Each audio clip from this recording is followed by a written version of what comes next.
This is Daniel Simon at Baton Rouge Community College, and of course, in this week two, I'll be talking about ancient Mesopotamia.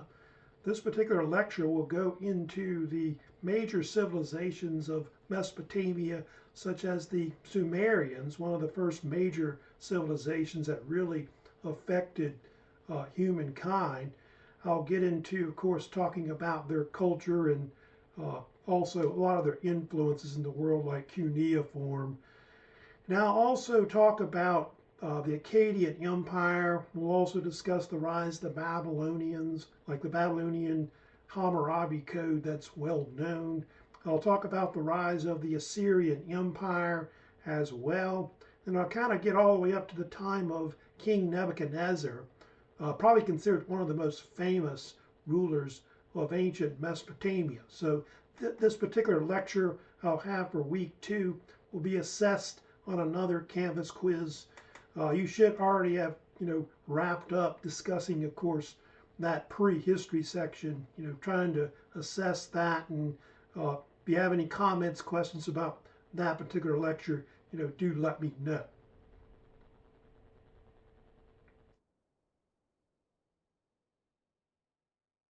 Get to, of course, the main topic we're going to talk about today. Like I said, I'm going to talk about the rise of ancient Mesopotamia, which starts in ancient Iraq primarily, in the Middle East. Of course, I'm going to talk about Sumerian culture mostly.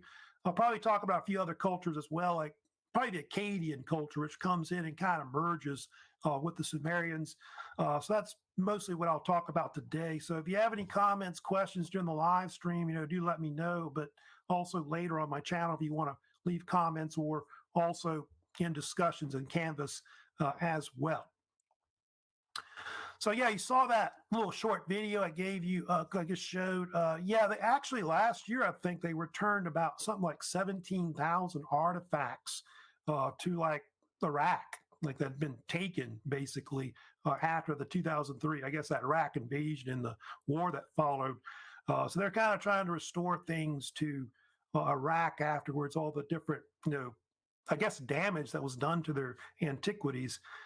The same thing happened in Egypt, when they had that Arab Spring that occurred also as well. So it's kind of a big, big problem they still have in the Middle East. And there's a big black market, for a lot of things that are stolen, like antiquities and things like that.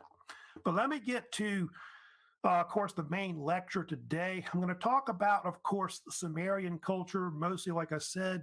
But previously, we had talked about some of the early civilizations, like the so-called river valley civilizations that had gotten started in ancient times. Like I guess at the end of the Stone Age, you start having these civilizations coming in. You remember Mesopotamia was the oldest, based around the Tigris and the Euphrates rivers. Then we told you India, about the second oldest, mostly in South Asia, based around mostly the Indus River, also the Ganges or Ganga River as well. China, Yellow River, mostly, or the Wangho, eastern part of Asia, and then Egypt, a little younger than the other ones, they say.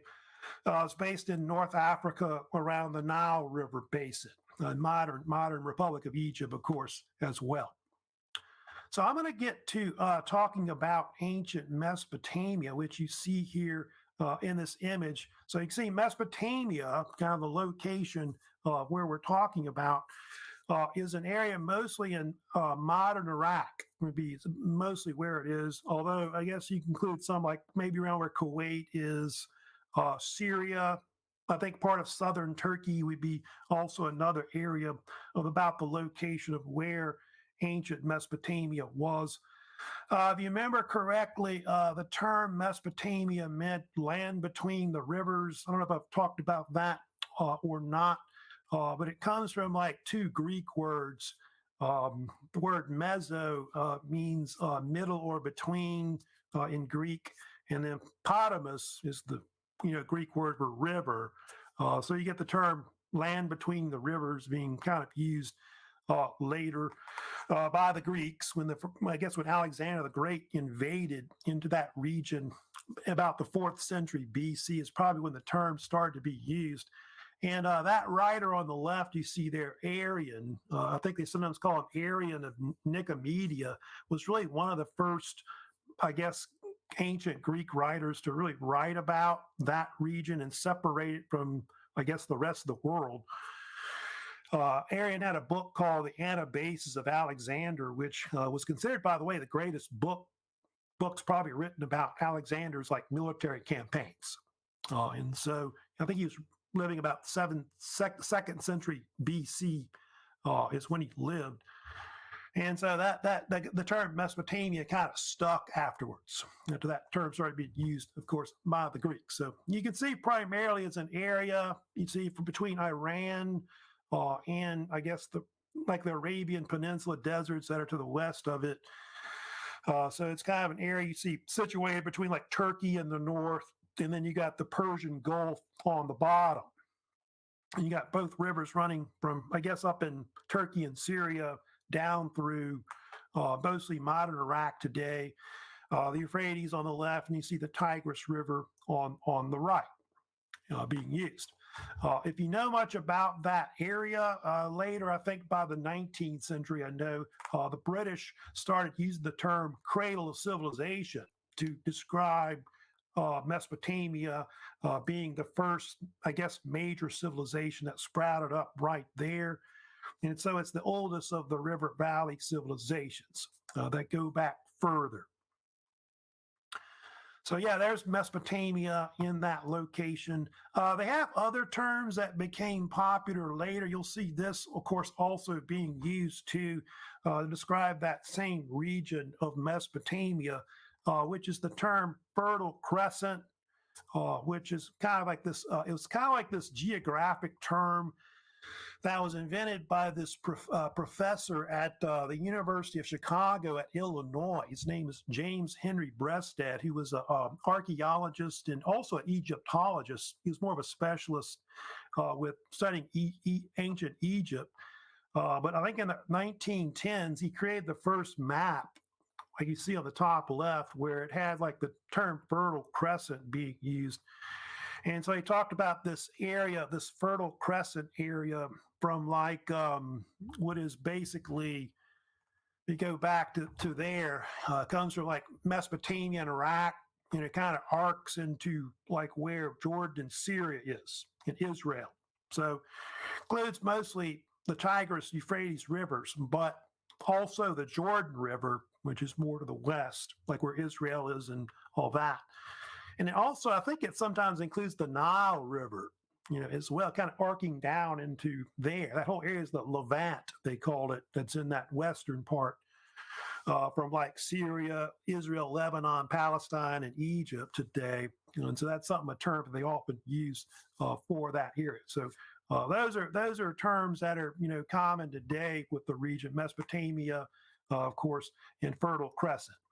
Of course, now I'll get to it later, but they eventually, by the 20th century, they dropped the name Mesopotamia. They start using the name Iraq, which is the modern name, like the Republic of Iraq today in that area.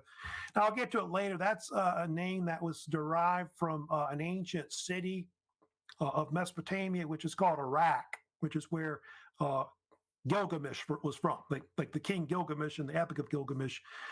And that kind of became a popular name they later kind of borrowed for later for that area. But let me go ahead and I'm going to move on. I want to talk about a few other things I sometimes talk about Mesopotamia, which is the fact that a lot of biblical stories are often connected to Mesopotamia, which is pretty much true about that. Like even the story of Noah and his ark, you see in the Bible, in Genesis, is a good example of that. But yeah, the Garden of Eden, you see there, that's considered, one example of a topic which often shows up in a lot of stories in Mesopotamia. Like the Sumerians kind of mention a place called Dilmun, I think it's called, that's kind of equivalent to Eden in the Bible. Genesis is like at the beginning of Old Testament, Genesis 2:4 to 3:24. It's about where it's located. And I think there's been some theories that there may have been actually in Eden, but I think it was based more in the Persian Gulf is where it was. And I think there's even some speculation some islands in the Persian Gulf may have been where it was. Of course, the other story is Noah's Ark. You know, the story of the flood story. That's in Genesis 6 to 9 as well. That's another example. There's a lot of stories in Mesopotamia about floods occurring. Like if you read the Epic of Gilgamesh, there's examples of talking about floods and things like that as well. And so that's another example of something you see as well in Mesopotamia. Also, the Tower of Babel is mentioned as well. That's Genesis 11. And so that's another story. They think that this particular story may have been influenced by some various ziggurats or step type pyramids that were being built by the Sumerians and other peoples that lived in that area. And so the story of the Tower of Babel, of course, comes about later because of that. So that's one. And I know also the story of Abraham is also, I guess, another story they sometimes link to Mesopotamia. Genesis 11 to 25, that would be, of course. But it's believed that Abraham was born in the city of Ur, which at one point was, I guess, an early city-state of, they think, the Sumerians. So that might go back to that time period, or maybe a little later of when that was. But that's another story that's often kind of a character that's kind of in there as well. Now I'm going to get to, and of course, we'll talk more about Iraq, like to get into the actual ancient peoples. If you look at Iraq itself, like the actual state that you're looking at, it's more of a state that did not really come about until really after like World War I and World War II. So that's when really Iraq comes about as a modern state overall. I think it really just started as a kingdom, and then over time it became a republic, which is now. They've gone through a lot of wars, like quite a lot, going back to like the Iran-Iraq War. So they've gone through a lot of devastating conflicts, which is really caused a lot of problems with Iraq. And then Iraq was ruled by Saddam Hussein, who was kind of a dictator for a bunch of years. But let me get into, of course, there's the city of Iraq. That's kind of where the name comes from over time. We'll talk about that later, but that was considered the greatest Sumerian city that they built, which they think was the largest in size. That's kind of like ruins of part of the city, which you're looking at right there in that image. We'll come back and talk about that. But let me first talk about that area of Iraq and Mesopotamia we're talking about. Mostly the peoples that lived there that were dominant were what we call Semitic people. Back early on in Mesopotamian history, like the early history anyway, a lot of it is dominated by mostly people that are from that region, like in the southwestern part of Asia, which are so-called Semitic peoples. And Semitic peoples are mostly peoples that are based on language, languages that are mostly written from right to left. And got some on the screen there, but that's the bulk of most of the Semitic peoples that kind of live throughout that region. Akkadians, Babylonians, Assyrians, the Israelites, the Phoenicians, the Chaldeans, Arabs, and then Jews kind of formed from the Israelites, of course, later that they have.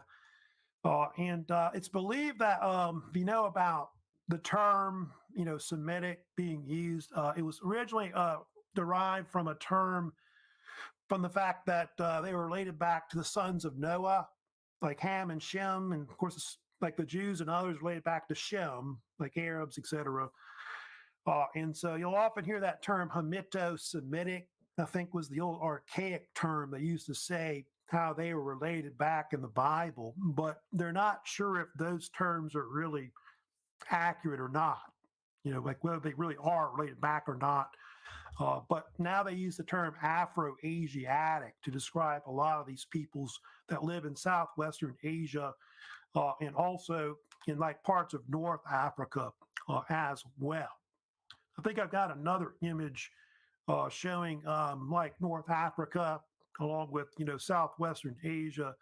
So yeah, all those Asiatic peoples would be included into those areas, like the Kushites, Berber, Egyptians, etc. Would kind of be included also with those groups as well.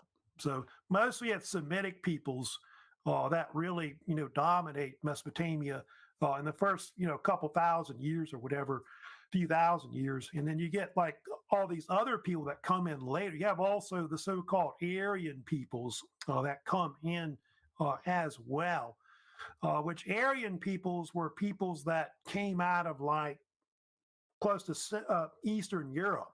Like we see where it says Ukraine right there, would be that area right there. These would be like Indo-Aryan, Indo-European peoples. And at least in the Mesopotamian region, I guess the ones that become dominant later will be the Hittites who were in Turkey, and then the Persians who are in Iran right there. They're all kind of related somewhat to each other.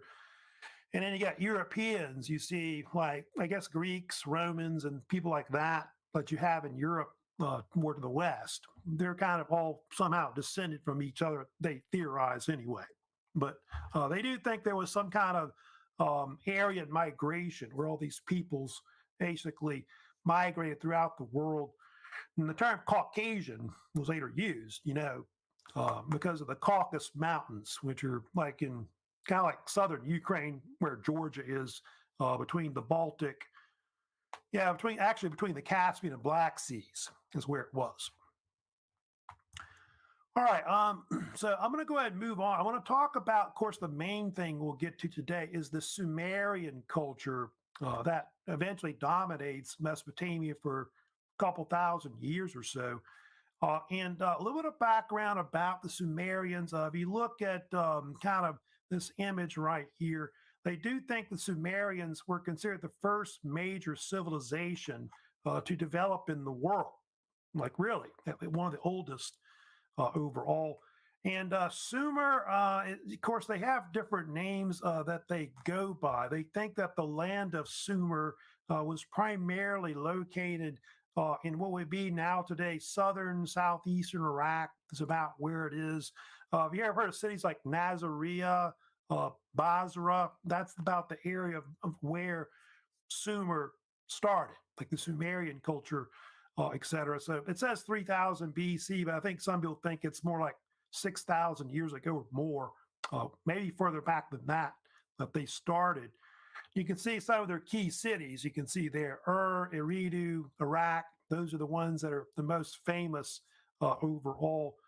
And that man right there in the middle, kind of talk about him off and on. But Sir Charles Leonard Woolley, or Leonard Woolley, was really considered one of the first major archaeologists to go to like Iraq in the 20th century. And he was a British archaeologist that was in cabinet, was really considered one of the first modern archaeologists. He was really methodical about his methods of archaeology and keeping like records of what he was doing.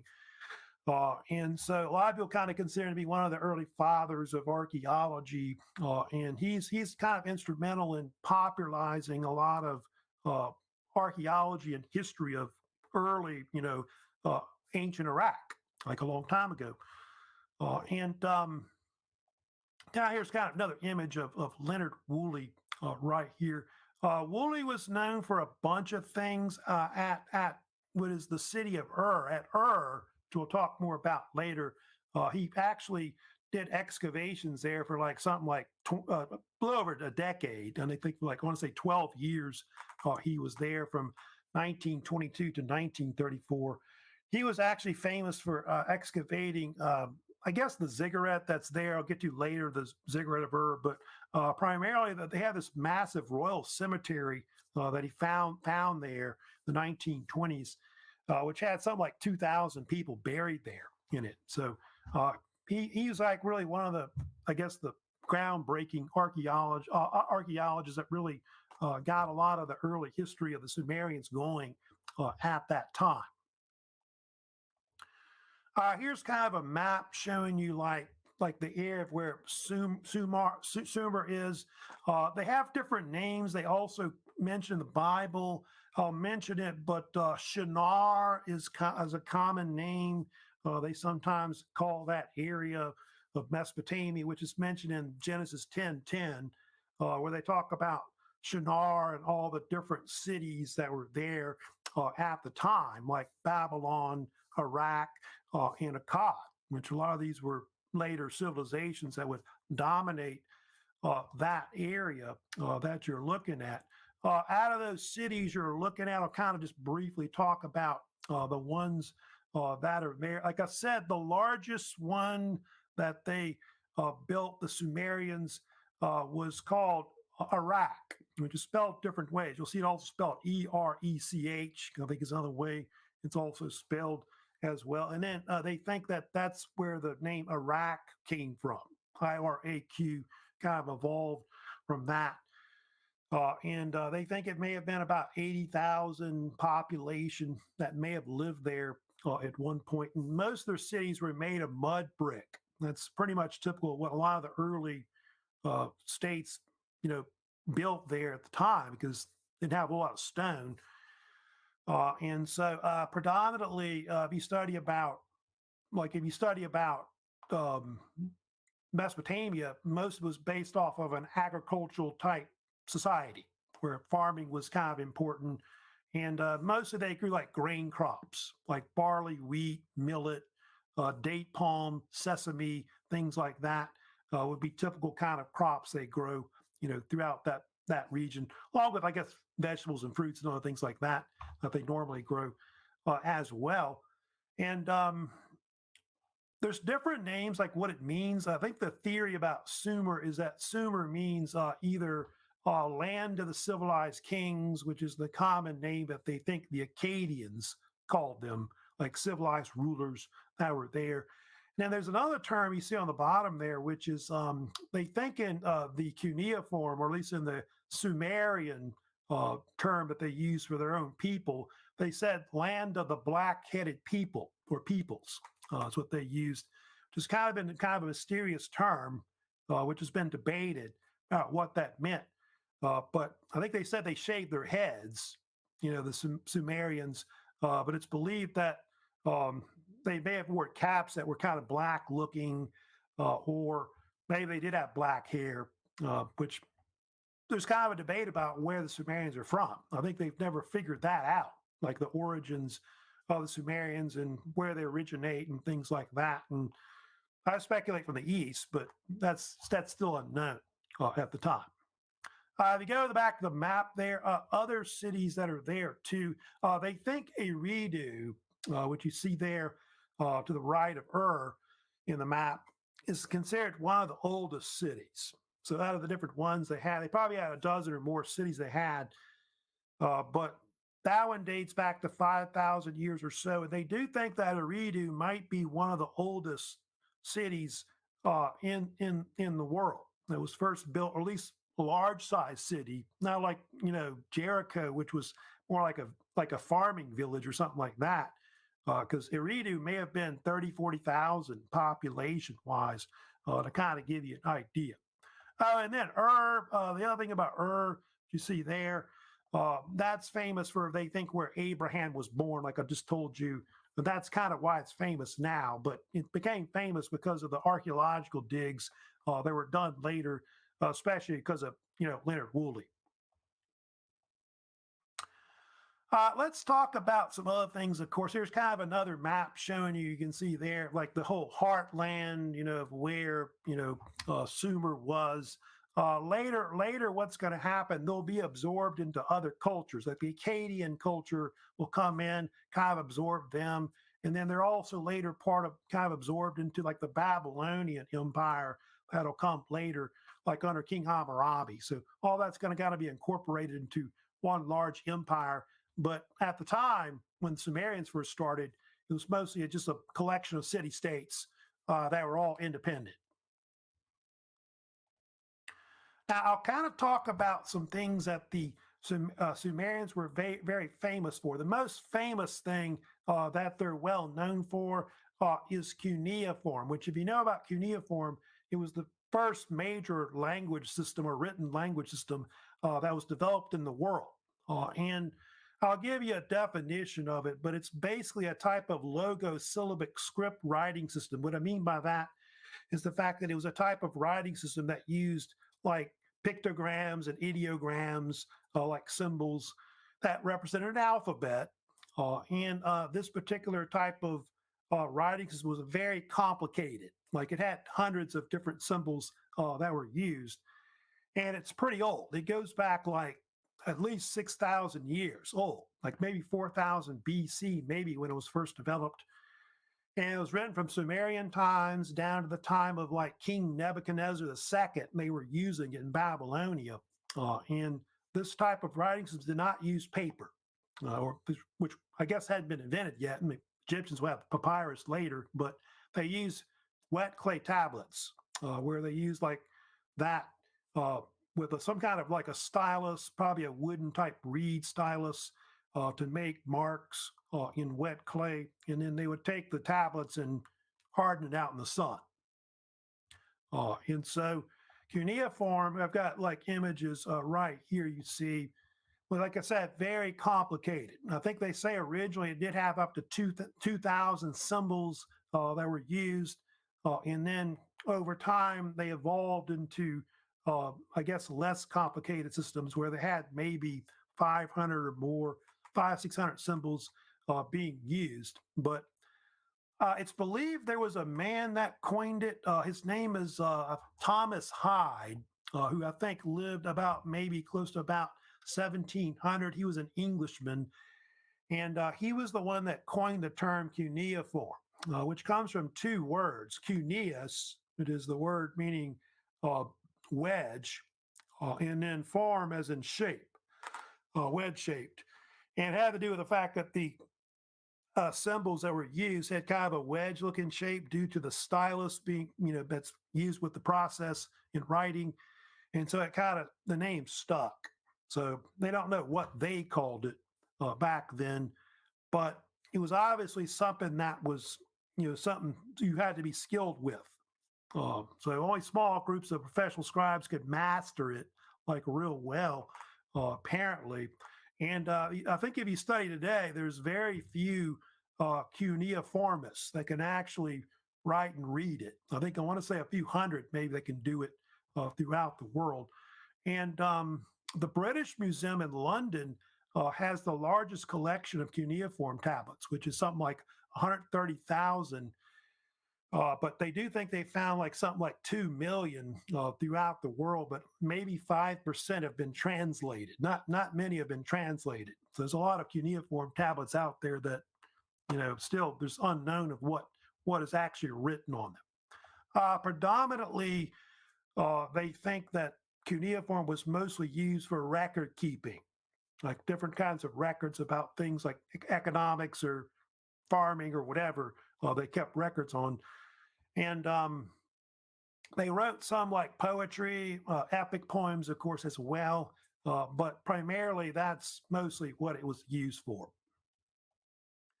Here's some kind of images looking right there as well. I've got this image right here showing they think how cuneiform evolved, but they do think it probably evolved from looking at objects or taking ideas and creating them into symbols that represented like an alphabet or ideas. And so they use like pictograms or ideograms. And you see this also with like hieroglyphs as well, in their kind of language in ancient Egypt also. Yeah, it does have an alphabet. So that's something they do figure out later also with cuneiform and also with hieroglyphs. Hieroglyphic type languages are also like an alphabet as well. Yeah, there is one thing that's famous about the Sumerians. They did create one of the oldest stories, probably in human history, which is the Epic of Gilgamesh, which I'm sure everybody's heard of that story. The Epic of Gilgamesh is a 10-book story, or really on 10 tablets, that was written about the king of Iraq, who they think lived in the 21st century, might be the most famous Sumerian king that they had. It's kind of debate about whether he was real or not. Some people think he may have been a legend. Uh, Also, the name is debated. Some people think it's Gilgamesh, and then sometimes you'll see it with a B, Bilgamish. It's also sometimes the way it's also spelled as well. But it talks about a lot of stories about Gilgamesh, adventures that he goes on. And I know one main adventure that he's involved in, which is real famous, is his quest, like a search for immortality. It's one of the main things, I guess, is the story that's kind of in it. And there's different versions of it. Like there's like an Akkadian version, which is the one that I think everybody reads now, which is about 700 BC. And that story was found in the Royal Library at Nineveh later in modern times. And there's Gilgamesh right there, who may have ruled over, I guess, was like what maybe the city looked like of Iraq, which is, by the way, the namesake, I said again, of Iraq, of course, today. And there's a story in there where he meets this man named Utnapishtim, you may have heard of, who was a Sumerian hero that was kind of like an equivalent to Noah, like the whole story of Noah and Noah's Ark. And he had this ship he built called the Preserver of Life that he constructed to try and save mankind from a great flood that was happening, of course, I guess back then. And so it does have some similarities to the story of Noah that we see in the Old Testament, in the Bible. In fact, I do have some comparisons with that, which are right there, but they do think it does parallel that both stories of Gilgamesh and of course, the story of Noah are kind of similar and kind of got comparisons right here. I've kind of shown before, but on the left, you see in anger, the gods decide to destroy humanity in a flood, but Napishtim saves everybody, you can see. Then on the right, you see in Genesis, in anger, God decided to destroy all humanity in a flood, except for Noah and his family who survived in an ark. Then you see on the left there, Napishtim's boat lands on Mount Nisir, and the other one is Mount Ararat, you may have heard of course, as well. On the left, after the flood, Napishtim sends out a dove, a swallow, and a raven. And then after the flood, Noah sends out a raven and a dove. So kind of interesting about some of the similarities that are there, between the story of Noah and the flood and, of course, the Epic of Gilgamesh. There's another version, too, that they have. I don't think you have to know about this, but there's one called Atrahasis, or Haziz, which is a Akkadian version of the actual Epic of Gilgamesh, which is only in 3 tablets instead of 10, and it's mostly about the flood. Just about that's all it is, about the flood. So, kind of similarities with that story going on, but flood stories seem to be something you hear quite about, in that region, but also worldwide. You hear flood stories like all over the world, and so some people think there was a flood that happened like that, like you see in the Bible. Let me talk about some other things that the Sumerians were kind of known for, which inventions is something that they're real famous for, like all kinds of new kind of innovations and things that kind of come out later that other people copy. About that. I've got a bunch of them right here you can kind of look at, but cuneiform, which I just mentioned about, of course, probably the greatest thing that they invented. First writing system, of course, I just talked about. The wheel. They think the wheel is something they first perfected, and they started using the wheel to develop things like the chariot. And the chariot probably like the cart and the chariot are kind of similar. They were being used, and so wheels were made of like things like I guess they made like wood, stone, or later like metal being used as well. Bronze. They're one of the first to mass produce bronze on a large scale, which bronze, if you know about it, is mostly copper with some tin, maybe 20% tin in it. And so some of the first like weapons and tools are being used a lot, mass produced a lot, of course, by the Sumerians. The plow, which you're looking at there, something that they kind of first invent as well, which kind of makes farming a lot easier. I think they're saying that the Sumerians were one of the first to really uh, use mass irrigation, like from the Euphrates, Tigris rivers to know irrigate their crops, grow their crops, and things like that. The sailboat, which a lot of early sailboats were made of reed, like reed boats, like you see in Mesopotamia and also in Egypt. And so those are initially some of the first kind of boats that come about. I'll get to it later. The ziggurat is also probably the second most famous thing, probably after cuneiform, is ziggurat, which were these massive temple tower type pyramids that they constructed, made of mostly mud brick. And they were kind of like civic centers that were primarily used as a temple, like for their religion. They, of course, they're known for organized religion, which is, I guess, probably another thing they do as well. Beer, you see beer there, of course, probably another great invention. Probably one of the things that's still around today the most. Beer kind of is. And I think I remember reading about this before, but they actually found some kind of Sumerian tablet, like cuneiform tablet, that dates back to like 4000 BC. And it's a beer recipe, how to make beer. And then, of course, cities, they're the first to have, large size cities. At least I told you up to 80,000 people, maybe in size. And most of them were made of mud brick. Yeah, here's kind of like I guess it would be like an army, like a Sumerian army. So yeah, they're one of the first to have mass-produced weapons and large-size armies and things like that. But they never progressed into like an empire. That's something that they don't really do. You won't really see that until the Akkadian culture comes in and kind of takes over Mesopotamia.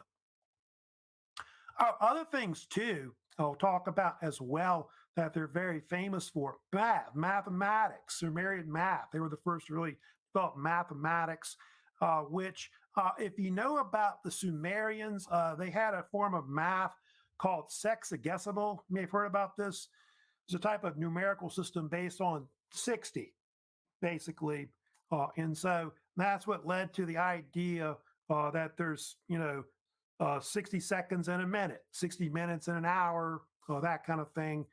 And then they came up with a 24-hour time also as well. So 12 months in a year, 360 days initially, 30 days a month, 24 hours, 60 minutes, and so on. So all that was kind of developed from the Sumerians and mathematics. And so they had that, they had engineering, they had astronomy, all kinds of things that they began to kind of develop at the time. And so, yeah, like the term, 180 degrees, 360 degrees. Those are something that they invented, like a long time ago. So I got to get to class in 60 minutes, that kind of thing. So they invented that. So sexagesimal. Another thing too, law codes. People think of Hammurabi Code, right? Actually, the Sumerians invented the first written laws. There was actually a law code system called the Code of Ur-Nammu, who was a king that lived about 4,000 years ago. He created the first written law codes. And kind of show you right here the law codes. There's some examples of them right here. That's actually him at the top in the middle there, King Ur-Nammu, who, by the way, built the ziggurat of Ur. We'll get to that in a second. And but yeah, those are some examples of some of the things that were in the Code of Ur-Nammu. Don't kill, obviously. Don't steal. Don't kidnap. Those are some of the first ones you see at the top, which I guess kind of similar to some of the ones you see there in the 10 Commandments, like the 6th one and, of course, the 8th one. Don't kill, don't steal. You see, it's kind of like 1 and 2 with that. There's one, of course, rules about alimony payment, no adultery, don't assault people, don't bear false witness, don't lie under oath, don't do bad things to someone else's farm. Those are kind of similar to like what's in the Old Testament with the 10 Commandments. But you can see Code of Ur-Nammu was developed in the 21st century BC, and then they think the 10 Commandments close to the 14th or 13th century was maybe when it was. Religion. That's another thing, of course, that they're very famous for. Sumerians do have extensive organized religion. So each city state has a temple. Usually the ziggurat was where the temple was. Usually a tall structure in the whole city. And you can see those are, I think, worshipers, I guess, worshiping the gods in those images. And they had a lot of gods. Like, I forget the number of gods. They had dozens and dozens of gods that they worshiped. But usually a city state had a chief deity that they worshiped the most. Usually they're called Anunnaki, I think was the term they used for the actual gods of the Sumerians, because there was a god named Anu, we'll get to later on, A-N or A-N-U, was their chief deity, who I think later is kind of seen as an equivalent to like a Zeus or a Jupiter. I've got all the different gods which are right here, but Anu or An, so he called him originally, was the chief deity of the Sumerians. He's kind of seen as the supreme god, like of the, I guess, of the heavens that lives in the sky. And I think I think the city state of Iraq also kind of worships him too, as well as a chief god. That's mostly where he was mostly dominant as an actual god. And he's also got different children. Like he's got a bunch of children that are actually deities, which is kind of similar, almost like Zeus or Jupiter, because it's like the mythology of Zeus or Jupiter. He has all these different children by different, I guess consorts or whatever. And Anu is Enki and Enlil. I think they consider those two gods to be like his two main sons that are the most famous, that are kind of part of a triad of gods. I think Anu, Enki, and Enlil are kind of seen as the most powerful gods initially of the Sumerians. Enki is mostly a god of like the water and earth, and he's usually associated with Eridu, that city I told you about. That was one of the oldest that was first built, and that was his chief center of worship. Enlil is mostly the wind god. He's associated with the wind, air, like storms, desert storms, and bad weather. And he was associated with the city-state of Nippur. Later, they have a god Marduk. That's real popular as well. He is a god of Babylon. That becomes like the chief god that's worshipped there, like down to the time of King Nebuchadnezzar II. He's a god of water, a god of also dealing with magic, and he was believed to be a son of Enki. So it's kind of like a grandson of the god Anu, you want to put it that way, with the lineage. And I think later Marduk has a son too that's famous called Nabu. That's well known. I think was a god of wisdom. That's where Nebuchadnezzar gets his name later. Other gods, these are not as famous, but the god Sin, which is sometimes called Nanar, I think is also translated that way, is a type of moon deity, which worships the most as a city-state. Shamash is kind of famous by Babylonian times, sometimes called Utu, is mostly a god of the sun and also a god of justice. Sipar and Larsa are the chief gods that city-states that worship that particular god. Ninkasi, she's another goddess, which is also kind of famous. She's often associated with like brewing, like the brewing of alcohol, like beer and stuff like that. And Ninkasi was a daughter of Enki. Namu, not as well known, but Namu is a sea goddess, which was famous in Sumerian mythology. And then also Inanna, we'll talk about her later, which the Assyrians call Ishtar, was probably considered one of the greatest female gods, really, of Mesopotamia.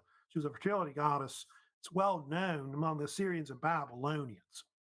By the way, the Sumerians do have an afterlife. So they do kind of believe that there's some type of underworld where souls go to. They call it Kur, Kur, and Kur was believed to be somewhere to the east. They think the entrance to it was located where the Zagros Mountains is in western Iran. And Kur has a kind of an equivalent to what would be what they call Sheol, like to the Israelites later or Jews, and then the Greeks call it Hades. So it's kind of an underworld which is kind of influential to that, and it's kind of a gloomy place. It's almost like not like a hell, but it's not like a heaven we think of to them. So they had a complicated religious system. They had priests that were, involved in the various temples. They do think they had some kind of idols that they worship that were in some of the temples.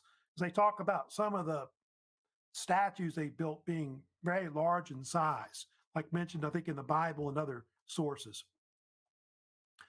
Now, one more thing I'll talk about, which is very famous, probably the other thing that's probably more famous, I guess, just as much after cuneiform is the ziggurat. The ziggurat was something that, the Sumerians were very known for in other cultures throughout Mesopotamia. And ziggurats were these, like I said, large size mud brick pyramid structures that they constructed as mostly a temple. It was also used as like a civic center to like run the government of the city state. And here's kind of an outline of what a ziggurat looked like. So it was a multi-tiered structure with, I think, the top of it being where the main part of the temple was, where they would probably keep idols in there, like of their main god. And they say the word ziggurat was an Akkadian word from the word zigurata, which means an Akkadian mountain of God, or I guess the God resided on top of it. And one thing about ziggurats, the Sumerians and other cultures that came later would put trees and greenery on it to make it look like a mountain, is why the name came about.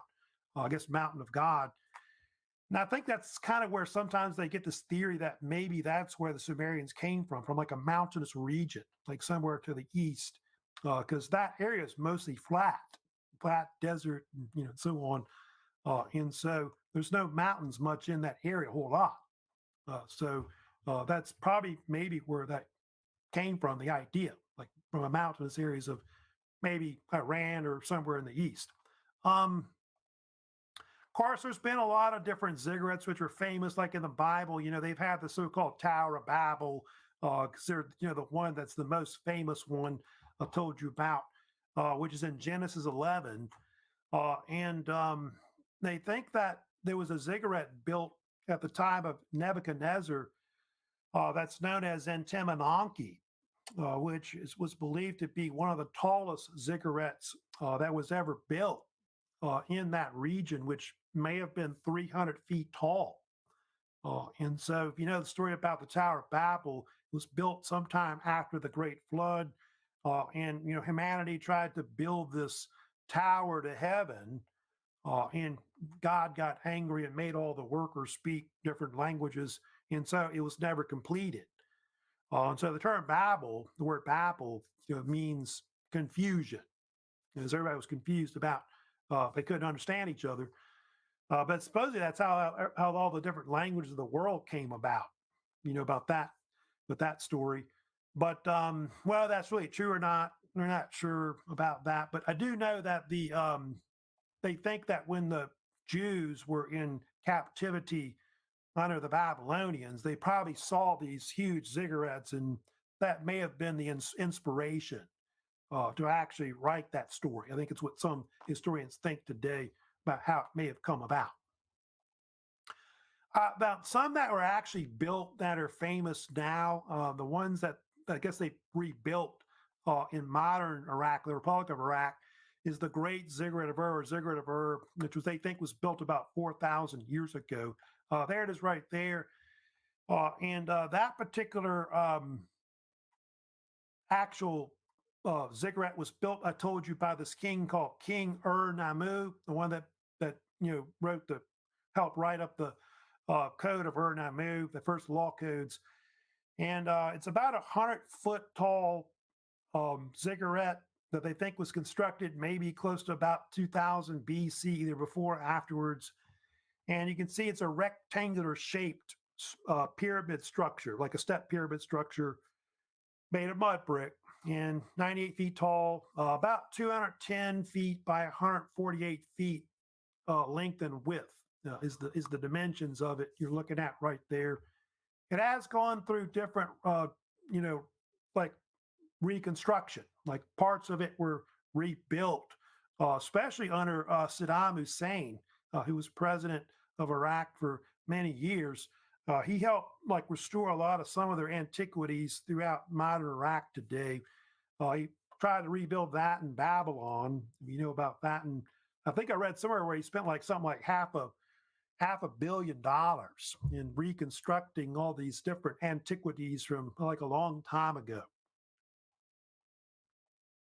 Here also, they think that back in the late 1920s, Leonard Woolley was believed to have found part of what is the House of Abraham. They think that's at that site at Ur, which is, by the way, not that far from Nazareth down the road. And of course, they later reconstructed the house. That's what you're looking at now. So I guess that must have been done under Saddam too, as well. But that's kind of debated, like whether that really was his house or not. Like possibly they think, so-called House of Abraham, but that's what that is in that image. Now, there are other ziggurats that were built that were famous as well. I'll get to it when we get more into the Babylonians, but the Hanging Gardens of Babylon was also considered a ziggurat as well. It was constructed in the 6th century BC, and this actual palace, which is really what it was actually built for his wife, who I think was from Iran, ancient Iran at the time. And it was considered one of the 7 wonders of the world when it was built. And it was, of course, famous for like all the different trees and greenery that was put on it. And it actually had mechanical waterfalls.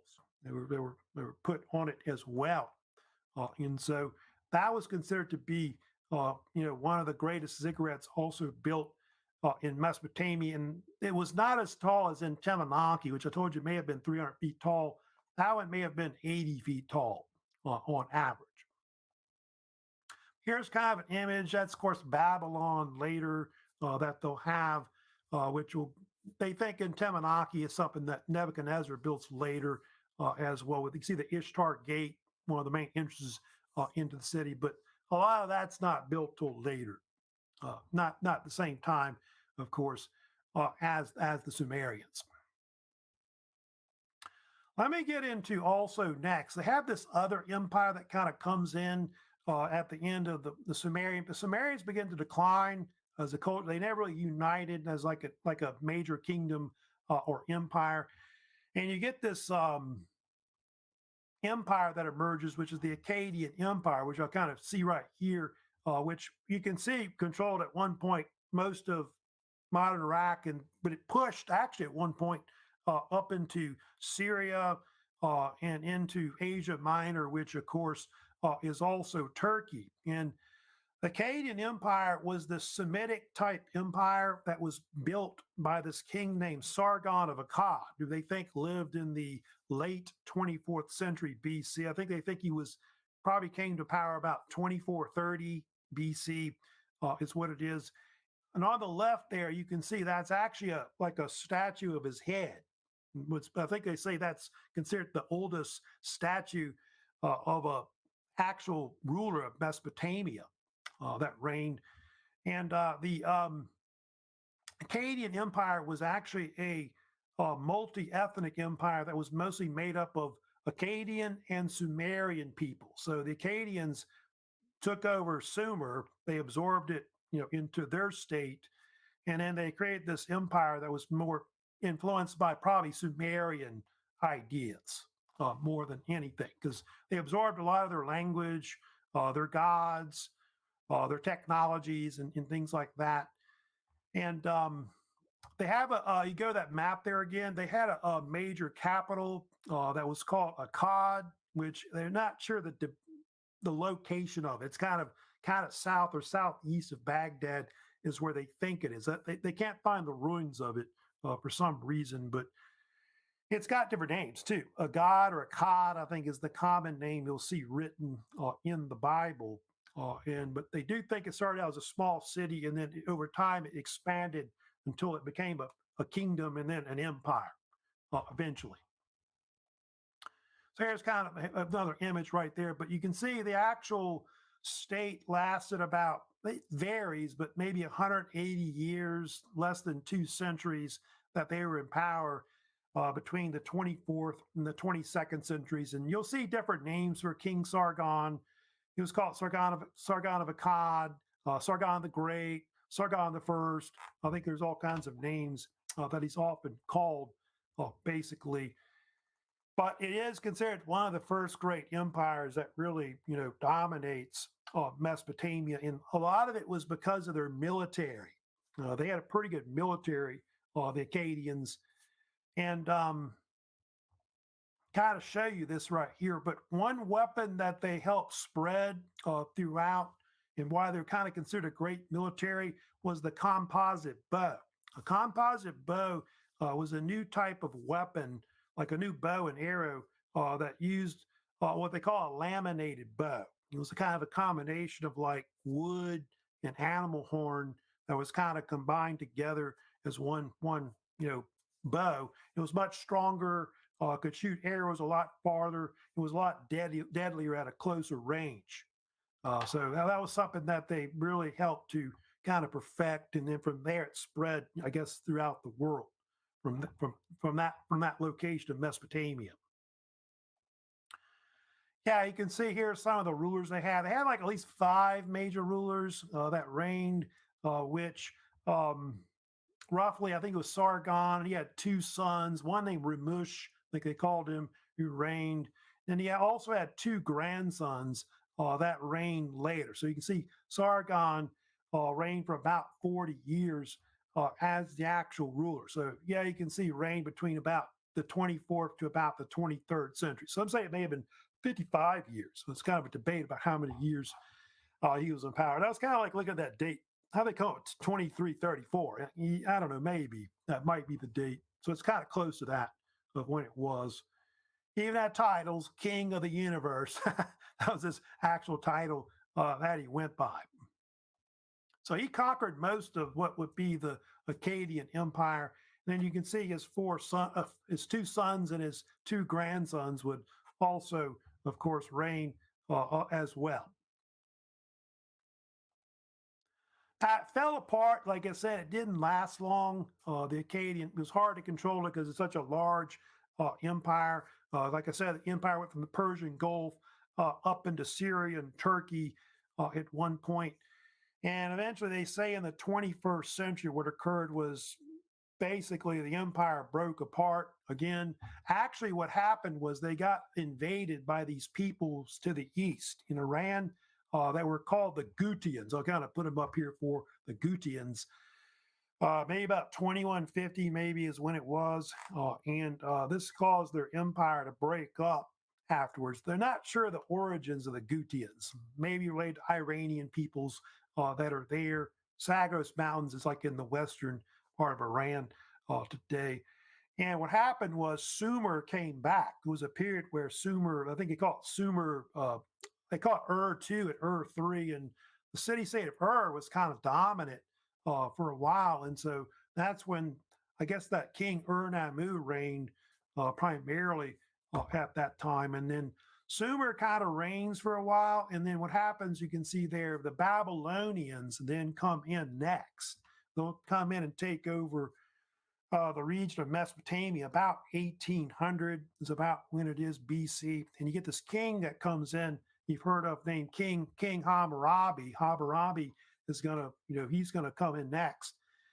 And he's going to create this empire called the Babylonian Empire, or at least the old Babylonian Empire. I think it's the name they use now for it, which will be around for about 2 centuries, from about 18th to about the 16th centuries BC. And it's like this Akkadian Sumerian type state that was actually ruled by these peoples called the Amorites. I'll talk about the Amorites later in the week, but the Amorites are like these Syrian peoples that come out of like the upper part of the Euphrates River Valley. And they actually control the actual state as a dynasty of kings, which Hammurabi was, of course, part of itself. And we'll talk about that later. Of course, I'll get more into getting in the Babylonian culture. Now, I'll talk about also the rise of Assyria with the Assyrians as well. Getting into like this little bit later period of ancient Mesopotamia. Of course, the history of Mesopotamia keeps going.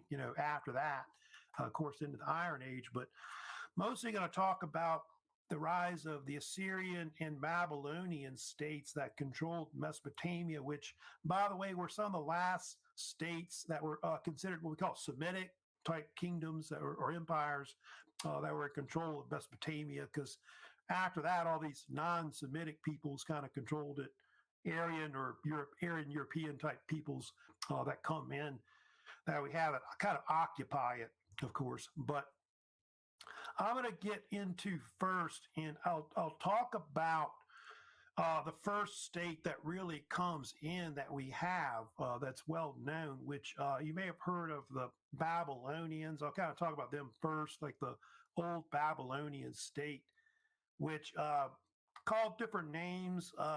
Traditionally, they either call it the First Babylonian Empire or they'll also call it the Old Babylonian Empire. Some people say paleo, like the term paleo, Greek word meaning old. And this was a state that was around for about 2 centuries. So from about the 18th century to about the 16th century BC. This state was mostly controlled like southern part of Mesopotamia, which they called Babylonia later. And then eventually they take over all of Mesopotamia, which they do. And but they had their own name of it. You see on the bottom there, Mat Akkadi, I think was the common name that the Babylonians called it, which meant the country of Akkad. Because if you know about this particular state, it was mostly comprised of Akkadian peoples, Semitic peoples that had already taken over Mesopotamia before this. King Sargon we talked about before, Sargon of Akkad, and so that's where kind of that name came from that they called itself. And the term Babylonia, if you know about it, is derived from the capital of that empire, which is Babylon. Which Babylon, there's different interpretations of the name if you want to know it. Comes from this Akkadian word, which is Babylon, which has got different translations, but it means either the gate of the god or gods, if you want, or the door of the god. So it's one of the two, I guess, translations at the beginning. And it's because of the Ishtar Gate, which you see in that image right there on the right, which was like the main gate into the city. But I think the gate may have not been built till later. Like Nebuchadnezzar, they say, actually built, the actual, gate itself. I'll kind of show you some other images. There's kind of an image of maybe what Babylon looks like later, at least by the time of Nebuchadnezzar the second. That's maybe kind of what it could have looked like a long time ago. Babylon was built on the Euphrates River. It's about 60 miles south of Baghdad, to be about the location of it. And at one point, it was considered one of the largest cities. And I know by the time of Nebuchadnezzar, the population may have been about 200,000 people living there, which is the largest city probably in the world. This is 6th century BC later, of course. 2,200 acres in size may have been the ruins of where it was originally. And then you can see it may have been around close to three or four square miles, I think is what they estimate was the size of actual Babylon, the capital, which was also the capital of different empires. The one of Hammurabi, and we'll get to later, the one of Nebuchadnezzar, which are two separate Babylonian empires. Of course, you see King Hammurabi. Hammurabi, of course, is considered the greatest ruler of course, of this old Babylonian state we're discussing in the Bronze Age. And he was one of like many kings. We consider him, he was the sixth king of the Babylonians. And you can see he reigned like early 18th century BC. If you know about the old Babylonian Empire, it was actually reigned by a dynasty of rulers that were called Amorite. Amorites, you may have heard of them, were a type of Semitic people that originated from, they think, Canaan, like to the west, like close to Israel, maybe Syria. And they migrated into, I think, Syria. I think they controlled Syria at one point, like part of it, and then they came down and took over Babylon. And so all the rulers that ruled over this old Babylonian state were mostly descendants from Amorite peoples, Semitic peoples from Canaan. I think there were they think about 11 of them. 11 rulers was how many rulers, of course, reigned. But Hammurabi, you see there, of course, in that image, was the most famous king of the actual dynasty of rulers that controlled it. I've got some other images kind of showing you the actual map that they controlled, but they think Babylon went back to probably Sumerian times. They think it was like a small, like city state of the area of Sumer, and then over time it became independent. And then under Hammurabi, he took it and he made it into an empire, because before that it was like a small kingdom of some type that was ineffective. And so they think sometime in the early 18th century, he began conquering the territories around it, which included different areas. He took over Mari, which was up in the area of like the upper Euphrates and Syria, took over that. Part of Elam, which was a powerful state in southeastern Iran at the time. Sumer, he kind of absorbed that, and also Akkad, which was both south of Babylon. All that was combined into like one large-sized state, which he and his sons and grandsons kind of ruled over, of course, later. But of course, as you know, the thing that Hammurabi is very famous for is not his empire, not all his conquests and things like that, but the law codes that he was known for, that he created, of course, with this particular state, which you see there, the Code of Hammurabi, which you can see there. The Code of Hammurabi was a law code system that was developed in Babylonia. It wasn't the first one. I think we talked about before how the Sumerians under that guy named, that king I told you, named Ur-Nammu, probably one of the most famous Sumerian kings, created that particular law code system about maybe the 21st century BC. But they think it was a major influence on, of course, that particular code that developed. So there was a legal code which eventually they had about 282 laws on. They think it had more than that, but they've been only been able to translate about 282 from the actual stone pillar that was discovered. And just kind of some stats about the actual code itself. So 282 laws, of course, were inscribed on it that they've been able to translate, of course. Is inscribed on this stone pillar, which they call it a stele or a stela, I think is the term they use for a stone slab. And it was actually discovered in southern Iran, a city called Susa. It was found by French archaeologists in 1901, just recently, past century. And of course, if you know about it, it ended up in France. The archaeologists brought it back to France and all of that, and it ended up in the Louvre. It's where it ended up in, like in the Louvre Museum, of course, which you see on the left. So that's where it is today.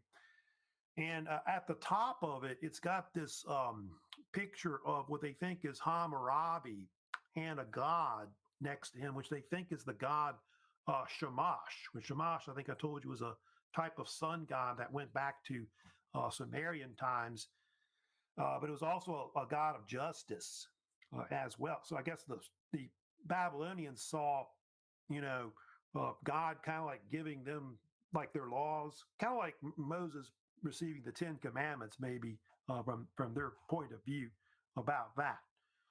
The laws are, by the way, very influential. They influence, the Old Testament, a lot of the different laws that go, like the Mosaic laws, Ten Commandments, things like that, were likely influenced by the Hammurabi Code. Also, they think other states were influenced by, like I know the Persian law code supposedly were influenced by it. They say like maybe even Roman laws and things like that may have been affected by it later as well.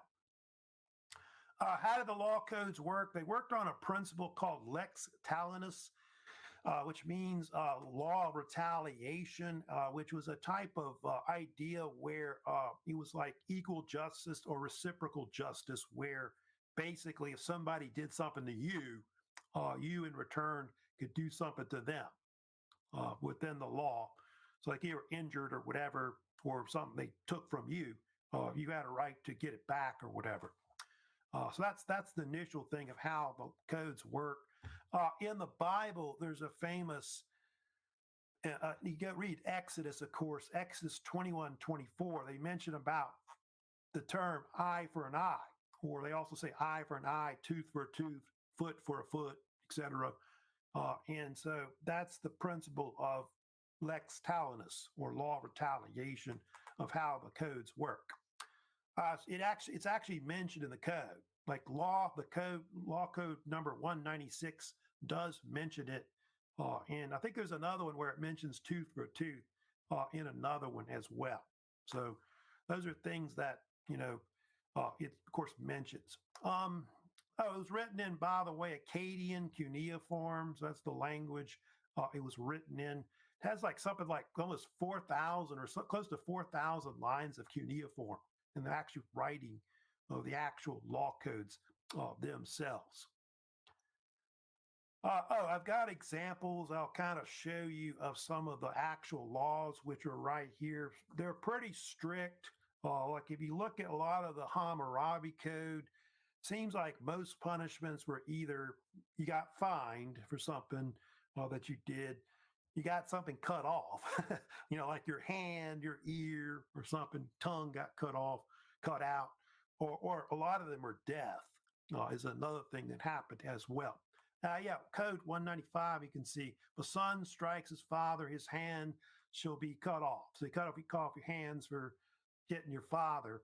197, if he break another man's bone, his bone shall be broken. Let's see here. If a physician makes a large incision in the slave of freedman and he kills him, he shall replace the slave with another slave. So you got that right there.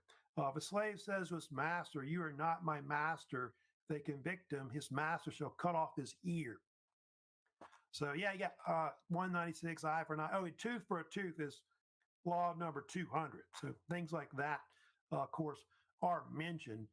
And it might not be like they replace your tooth. It might just be you have to pay a fine or something in return for taking that guy's tooth out and things like that. And so that's basically the codes themselves. Under the codes, women had rights, believe it or not. They had right to divorce, you can see. They could own property, slaves, they can transact business. They could even give away inheritance. Like if they have property or something, they could give it away in a will, like if their husband has died, etc. So they had those kinds of rights that were actually in the code. However, you committed adultery, they put you to death if you're a woman. You wonder about that. Now, why do they have the Hammurabi Code? Well, why was it developed? Probably to create justice and order throughout Hammurabi's empire. That's the main gist of probably why they created it. But it didn't just create stability, like say social wise or political. They say it also created a lot of economic stability as well, because it does go into economic things as well, not just dealing with like marriage, divorce, crimes, and things like that. We think of inheritance and stuff like that. You see a lot in a lot of law codes, but it talks about a lot of other things like economic aspects as well. Here's a list of the kings they had, like that were after, they were really with Hammurabi and other ones there you see. So yeah, they had a total of about 11 kings, although the first like five above Hammurabi weren't really effective much until he came to power, the first major ruler you can see. And then you can see one of his sons reigned, Samsu Ilani, I think was his name. And then you have a few others that reigned afterwards, but it's the empire is really not that great. Like, I guess he was the patriarch and the guy that kind of knew how to run it. And then after that, it kind of just fell apart within a short time. What happened to them? Yeah, they got overrun by different peoples. They think that they were sacked by two peoples. There was one, the Hittites, I'll talk about first. The Hittites are really more famous. They come in and they sack Babylon about 1595, roughly. And then they have this other people that come in called the Kassites, who are some kind of people in Iran that were living at that time of like the close to the Zagros Mountains region. They actually came in and took over Iraq, the southern part of it anyway, for about 400 years. They were the political vacuum, I guess, that kind of took over.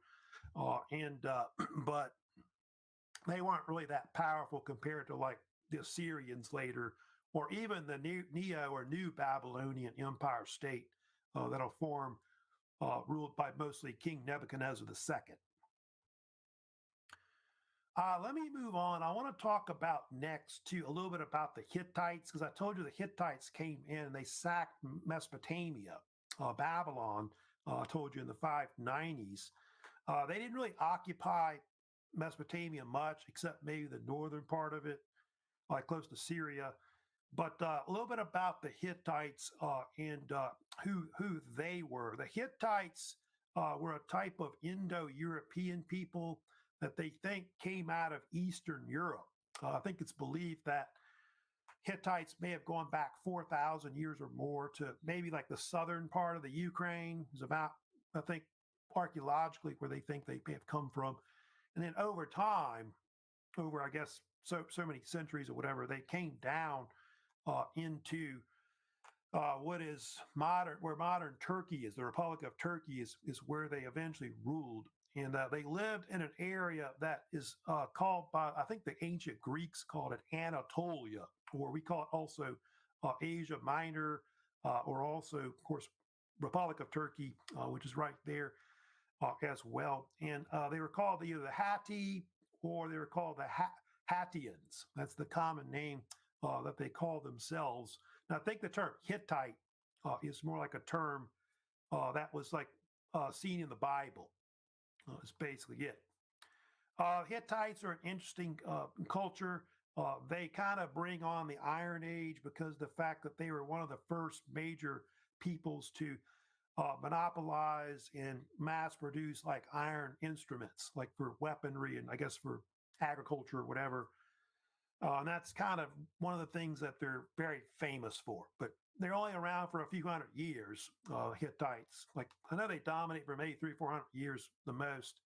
And then after that, they declined after the beginning of the Iron Age.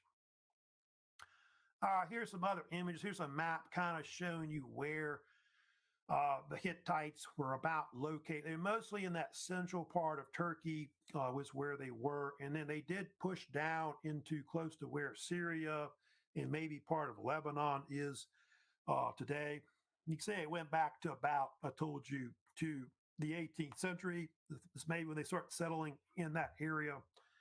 And here's another map of it right there. So they ain't going back further than that, maybe to 2000 BC. But they did have a capital, which is spelled different ways. I think the common name, I'll get to the Hittite rulers in a second, but Hattusa is the common name they usually call the capital of the Hittite Empire. Hattusa or Hattusas, it's usually spelled either way. It's located in central northern Turkey, is where the ruins of it is today.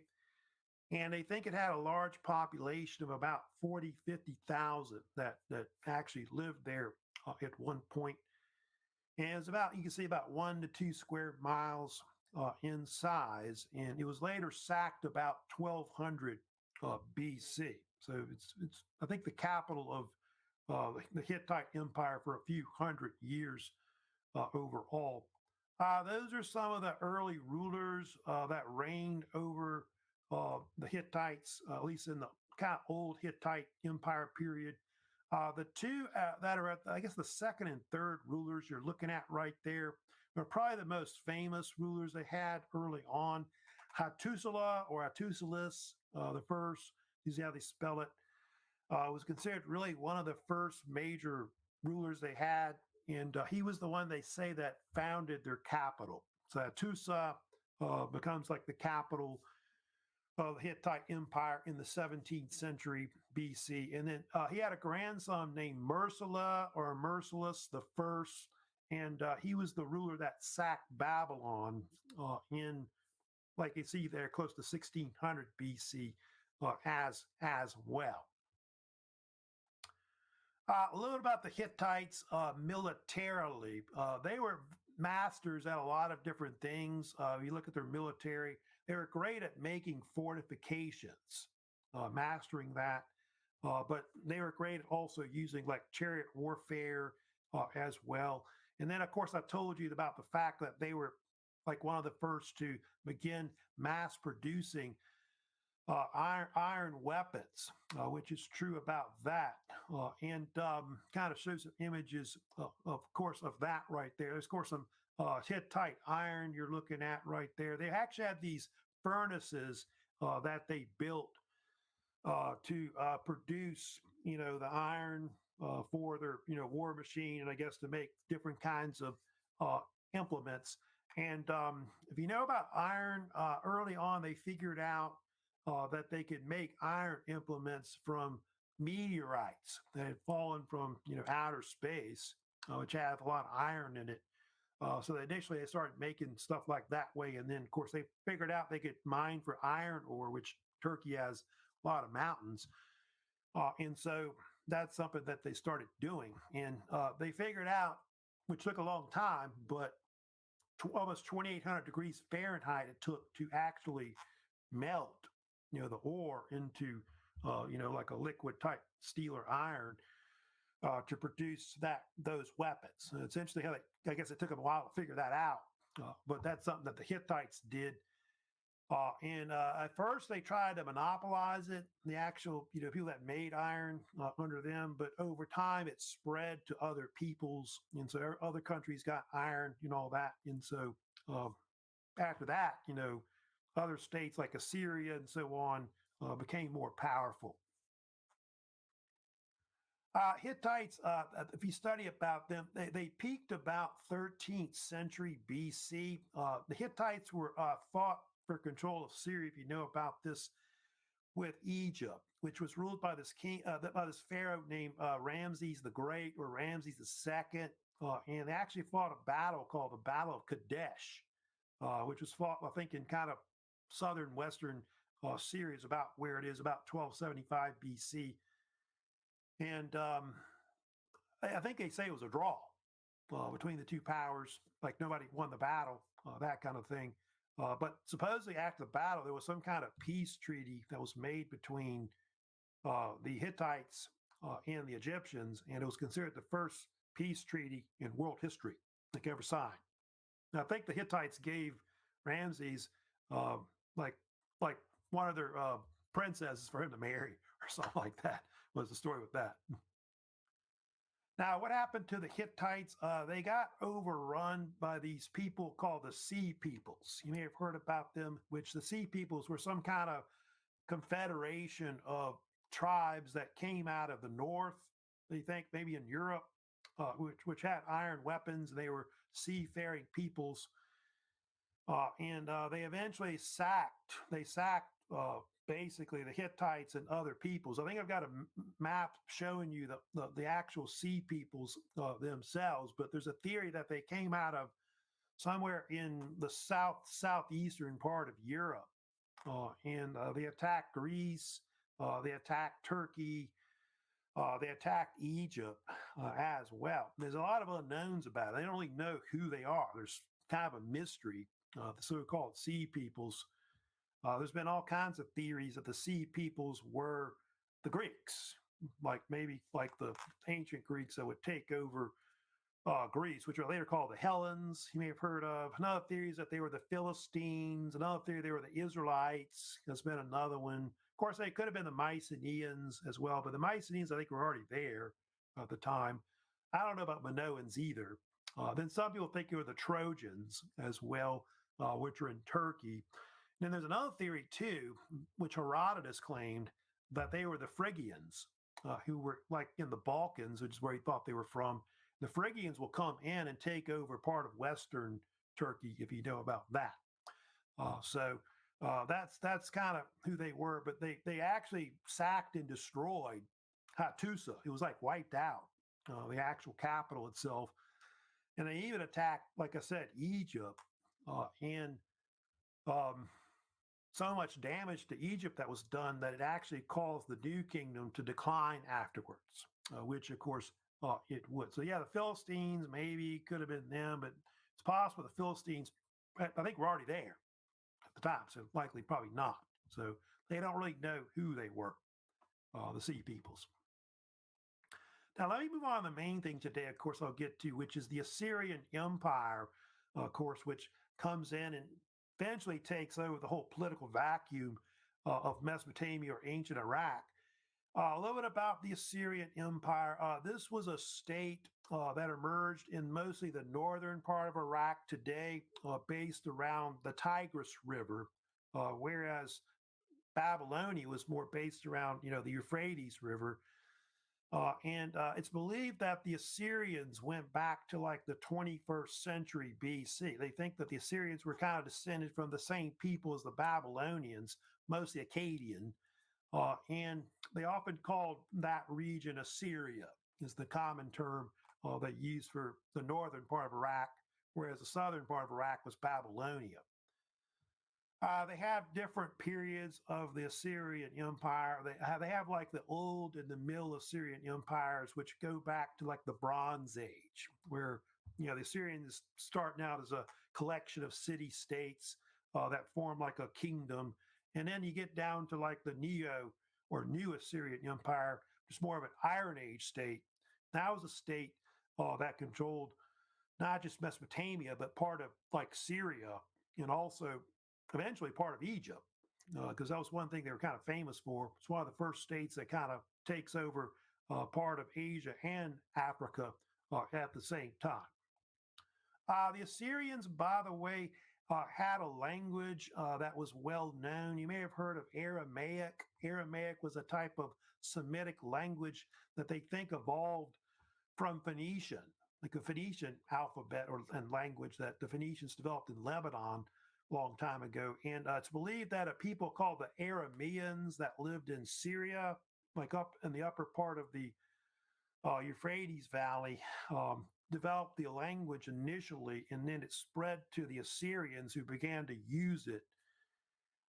And Aramaic is important because it later influenced the rise of other alphabets like Hebrew and, of course, also Arabic as well. In fact, Aramaic and Hebrew are almost like identical. They almost look kind of similar, the actual languages. And today they still speak it. It's usually called Neo-Assyrian, or usually I think Assyriac, I think, is another term they use for it as well. And so a lot of people call it the Assyrian language, still being used. I think it's mostly Assyrian Christians that mostly still use that actual kind of language. Here's kind of a map showing like the peak of the Assyrian Empire. But at one point, they actually controlled from like where Iraq is all the way into Syria and Lebanon, Israel, and into Egypt. And at one point, you can see they did control part of like southern Turkey as well. So it was a massive empire, which I told you was one of the first that controlled part of Africa and Asia at the same time. Got some images right here you're looking at. One thing about the Assyrians, they're very warlike. In fact, they had one of the first great militaries in history. if you study about ancient times of that period, and they really had one of the first major Iron Age armies, which were copied by everybody else, like the Persians that came in later, the Greeks and the Romans, etc. Almost were like copying, about the Syrian Empire and their military, and they used a lot of men. They mass conscripted a lot of men into their armies, etc. And they had different capitals, by the way. Asher, if you go back to that map, right there. Asher, spelled either ASHUR, ASUR, ASSUR, spelled either way. Asher is how they say it. And by the way, they also say Ashurian, if you know about that. Ashurian is how they actually usually say it in the Middle East. In the West, they say Assyrian, you know about that. But that was their early capital, the Bronze Age. And then by the Iron Age, it switched to another capital along the Tigris, upper Tigris up there, Nineveh, which I'll talk about a little later about that. But their armies were really good. They had like kind of a list of things that they had in their military, but they had like an armored cavalry, like mail type cavalry. They had supply depots where they could supply their forces, like in battle or during a war. Transport columns they were one of the first to do that, where the Syrians used camels to like move stuff around, like supplies for their forces. Corps of engineers, which is true about that, who built roads, they built bridges, siege towers to take, cities, different kinds of weaponry, built, chariots, etc. Also built things like battering rams and stuff like that, were other things that I guess engineers also built as well. And one thing that's very famous about the Assyrian Empire, it was actually the first empire to build like a road system, like throughout their empire. I don't know if they know exactly how long the road system was, but it was a type of road system that was copied by other people, Persians, the Greeks, the Romans, and so on. So they are masters of siege warfare, taking like large-sized cities and things like that. And that's part of why they were known for being, great conquerors. They were also cruel conquerors. When they would take like a city in different states, they would take all the population, like the best people, and they would bring them back to Assyria, where they would use them like as slaves. They would take all the men and conscript them into the Syrian military and stuff like that. And so they used all these peoples to better their empire. So that's why they're kind of considered cruel, because of what they did to other people. I guess they took all the best looking women, brought them all back, and stuff like that.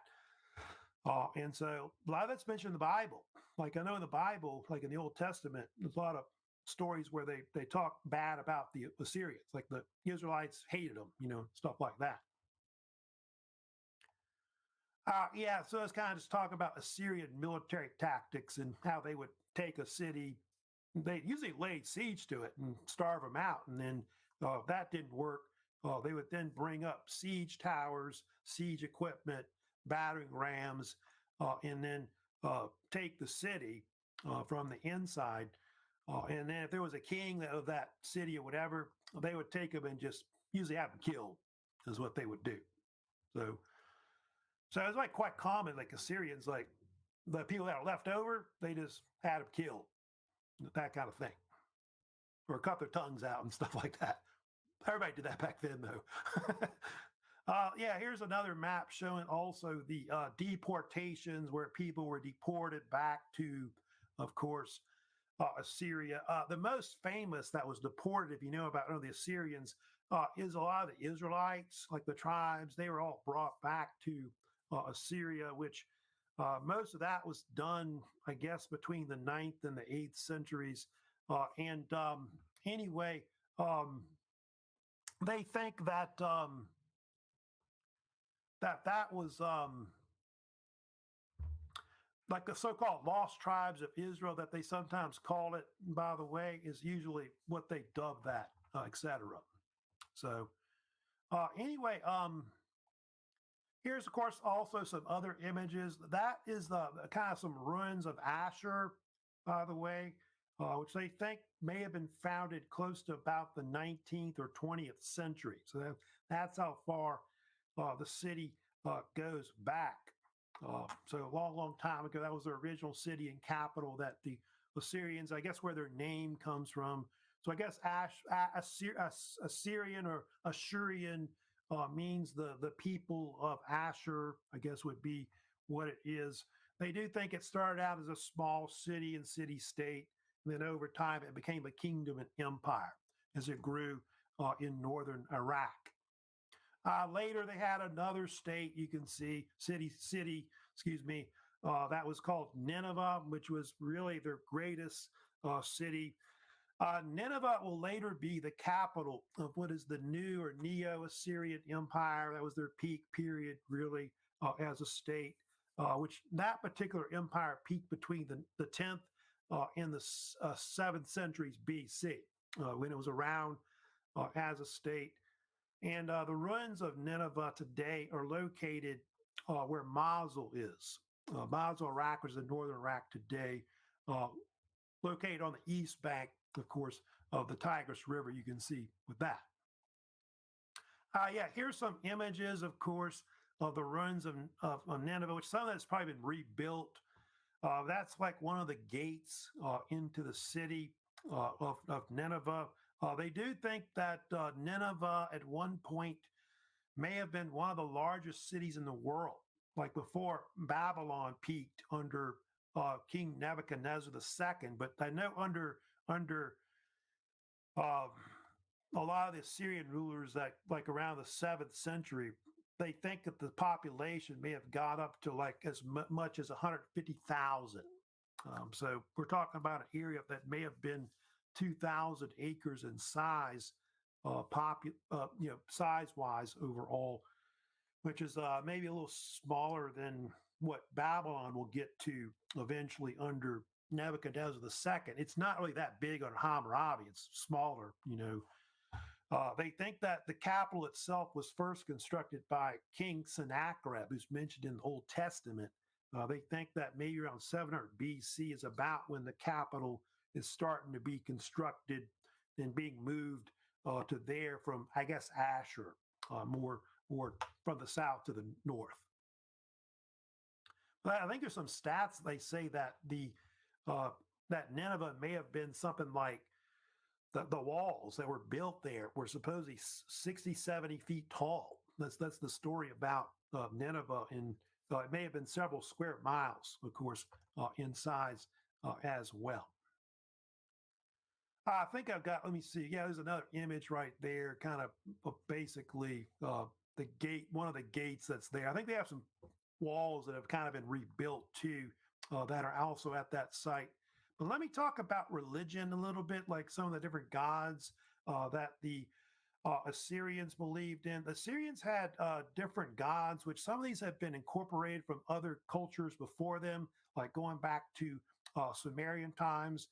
And one of their chief gods that they worshiped initially was a god called Asher, which you see on the right there. Asher was this Assyrian war god that was famous for looking like it's actually a man in a chariot, like a soldier in a chariot with wings. Basically, he's got a composite bow he's holding. And so that image there kind of shows you how the Assyrians were very warlike as a people. And so everything was based around kind of a military society in their empire. Other gods that were kind of popular, also Ishtar, which they think Ishtar, I mentioned before, was a type of god that was incorporated from the Sumerian culture like a long time ago. That's her on the left, and she was predominantly a fertility goddess, which I think was also associated with things like alcohol and brewing, and I think also like things like love and procreation, kind of like Aphrodite or something like that, and maybe Isis. I think that's where those came from, like the gods Isis, like I told you, the goddess Aphrodite. They think that may have evolved from Idana or Ishtar over time, and she was known as the Queen of Heaven. That was one of her nicknames that she was called. Another goddess, which is also kind of famous, you may have heard of, is Lamasu or Lama. I think they call her also as well, which is very popular. And that's the goddess you sometimes see, which is like a bull with wings. That's kind of interesting. See a lot of these statues throughout Mesopotamia and Iraq. And it was supposedly kind of considered like a protector type god that was kind of famous. I think I've got another image showing Lamassu type statues that are kind of well known. Let me talk about a few rulers that were also powerful as well. Tiglath-Pileser III, he's a ruler that kind of reigns in the 8th century. That should be 745 to 772, I think is actual. I think those are kind of messed up. That should be 745 to 727. That should be the dates right there, BC. But he's considered one of the most powerful rulers of the Neo-Assyrian Empire, which the Neo-Assyrian Empire, they think, goes back to they think it started in the early 10th century. I think usually 911 has been sometimes a date, or 912. It's about when they think it started. And it goes for about 300 years. So I think 911, 912, and about maybe 612 or somewhere around there is about the dates of it usually. And they think under him, when he begins to incorporate it into like a large size empire. And the thing he was known for was expanding it. He expanded the empire mostly to the west, like into where Israel and Syria is. That's what he was kind of known for. And they think he's the one that kind of really developed a lot of the military that the Assyrians are kind of famous for later. He had a bunch of sons that were famous. Shalmaneser V, who I think reigned just briefly. And then he had a well-known son, probably the most famous ruler of the Neo-Assyrian Empire, which was Sargon II, which I'll mostly talk about. But here you kind of see a map showing you some of the expansion of the Assyrian Empire, which Tiglath-Pileser III, he was the one that was instrumental in really expanding the empire first to the west into Syria and part of Israel. Also Babylon. I think there was another thing too that happened under his reign in the 8th century, is that the Assyrians pushed down into southern Iraq and they took over Babylon. So all that's going to be absorbed, of course, into their empire. And most of Israel would be taken over by them, except the kingdom of Judah, which kind of survived, though. Another great ruler, I told you, of course, probably the most famous one, Sargon II. So it's around his time that the capital of Nineveh is going to be moved eventually, to like, it's going to be moved to Nineveh, of course, under his empire. They think under him and Sennacherib and a few other rulers is like the peak size of the whole Assyrian Empire as a power. And his conquests include part of also Syria and Israel as well, and Babylon. So all that's kind of being incorporated into a large size empire under him. He's also got a lot of relatives that were also famous kings of Assyria. Sennacherib, who really is the one that begins building Nineveh, their capital. And then he has also got a grandson named Esarhaddon that's well known. And I think they even mentioned the Bible, especially Sennacherib. But yeah, he starts a dynasty, which is true. If you go back, they do have a dynasty, which I thought I had a list of kings. I don't know if I have a list of kings. I guess I don't. But the dynasty of kings were called the Sargonid dynasty. That's what they dub it usually. And it goes from 722, is about when it started, and then it goes to 609. So it roughly lasts a little over 100 years that it's in power. And it's really the most famous dynasty of the Assyrians that they have. And it has like 7 kings in it that they have, which Sargon II, I think, Sennacherib, and I think there's another ruler, of course, Ashurbanipal, I'll talk about too, were probably the most famous rulers that were really, really in it. That was when I was going to get to, of course, you have Ashurbanipal, who reigned in the 7th century BC. He's the fourth king of the Sargonid dynasty, of these Assyrian rulers of the Neo Assyrian period. And he's really considered to be one of the last great kings that they have of the Assyrians. Because after he died, he dies, the empire is going to start declining afterwards. They think it's under him when their empire peaks in size. So you can see they controlled lands up to that point in the 7th century.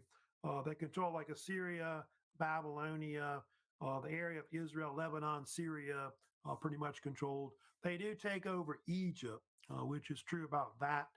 They do control parts of like southern Turkey and western Iran also as well.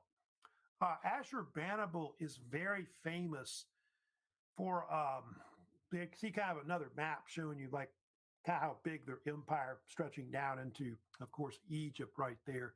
But he was famous for a library he constructed called the Royal Library of Ashurbanipal, which they think was part of his palace complex that was built at Nineveh. And it was very famous for housing a lot of cuneiform tablets, which I think numbered in the thousands. I think it has a number right here if you want, which might be 30,000 tablets that they think may have been contained at one point. And it had a lot of, information about the Mesopotamian world that I guess had been unknown at the time, including the most complete version of the Epic of Gilgamesh was actually discovered within the ruins. And it wasn't really until the 19th century that archaeologists came to the ruins of Nineveh and began excavating it. And one of the men that did that was a man named Austin Henry Layard. You may have heard of. He was a British archaeologist, and he was the one that really began a lot of the excavations of it. But they do think that the library itself may have influenced others. I think there's a theory that Alexander the Great may have seen it and decided to create his own library in Egypt. And that led to the Library of Alexandria being built afterwards. So that's they theorize about that. But it was actually part of his palace complex, Ashurbanipal. What happened, though, his empire declined. Later, they have this rebellion that breaks out within his empire, where people in the southern part called the Chaldeans or Chaldees rebel because I guess they're sick of Assyrian rule from the north. And so they rebel against them, and eventually the Syrian forces are defeated in 612 BC. There's a famous battle called the Battle of Nineveh, well known in history, where the Chaldean forces, who were aided by people in Iran, the Scythians and also the Medes, which were part of the Kingdom of Media, which was like both those were in northern Iran, there, later Persia. And they helped basically the Chaldeans defeat the Syrians. And of course, what happened to Nineveh? Nineveh was sacked and destroyed. And the whole city was wiped out, a lot of the people.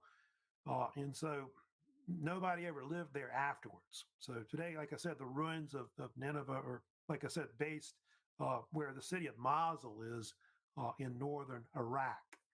So now out of the ruins of what was left, I guess, of Mesopotamia, you get this new state that comes about, which it's called, you can see there, the Neo-Babylonian Empire is what they call it, or also they call it the new, either new or Neo. It's called either one, basically. And it's an empire that's mostly in Mesopotamia and Syria, and also part of where northern Iraq is. Iraq, Syria, maybe at Israel, kind of absorbed into it at one point. And it actually was founded by this king named King Nabopolassar, who, by the way, was the father of King Nebuchadnezzar II, who comes in late. I think there were two Nebuchadnezzar rulers, I think, at one point of Mesopotamia. And who were these people that actually took it over? They were actually settled by these people, taken over by people that are called the Chaldees or Chaldeans, they were called. And the Chaldeans were a type of Semitic people that kind of came from that region. I think there's a debate about where they're from. like the origins of the Chaldeans. Some people think they may have come from like close to like where the Persian Gulf is and settled in southern Iraq, but they're not related to the like the Babylonians of Hammurabi's time. In fact, this is like 1,000 years later when this state came about. One thing about it, it's one of the last Semitic states to really reign over Mesopotamia, which it is, and it wasn't around very long. See, 626 to about 539 BC was about how long that actual state existed. And then after that, all the states that control Mesopotamia are non-Semitic. That control that pretty much like I guess Aryan or Indo-European or whatever that take it over. Why do they call it Neo-Babylonian or New Babylonian? It's because Babylon becomes the center of power in Mesopotamia again. It hadn't been like that way since Hammurabi's time, and so they call it New or Neo-Babylonian. I think they do it to also differentiate between Hammurabi's state and Nebuchadnezzar's state, and so people don't confuse it. But like I said, it's like 1,000 years apart when the two empires existed. Here, of course, image of Nebuchadnezzar. You're looking at Nebuchadnezzar, of course, like I said, was their greatest ruler. He's the one that rebuilt Babylon, which it became, like I said, the center and capital of this particular new short-lived empire that was there. They also call it the Chaldean Empire, if you want to call it that, as well. And he was famous for reconstructing the city, which I told you, like I said, Babylon at that time became the largest city in the world, like maybe 200,000 people it had. And I think I told you it was like 4 or 5 square miles or something like that was the size of the city. And he was famous for his building projects, like building a lot of different ziggurats and temples. He built a lot of the fortifications of also Babylon, built the Ishtar Gate, and then he also built as well a lot of the main walls. I guess because it was supposedly a walled city that was built around the whole thing. Yeah, let me show you some images. Of course, yeah, they always talk about the Ishtar Gate, which, I told you the Ishtar Gate is kind of where they get the term Babylon from, because Babylon, I told you, meant gate of God or gate or door of the God, basically. Wasn't the only gate they had. I think they had multiple gates. Probably had 7 or 8 they may have had. But that was the most famous gate that was built into it. Entrance into it. And the Ishtar Gate was a gate that honored mostly the goddess Ishtar, but I think it was also honored the god Marduk as well, which was the god of Babylon, their main civic deity. Yeah, here's other images of it, of course.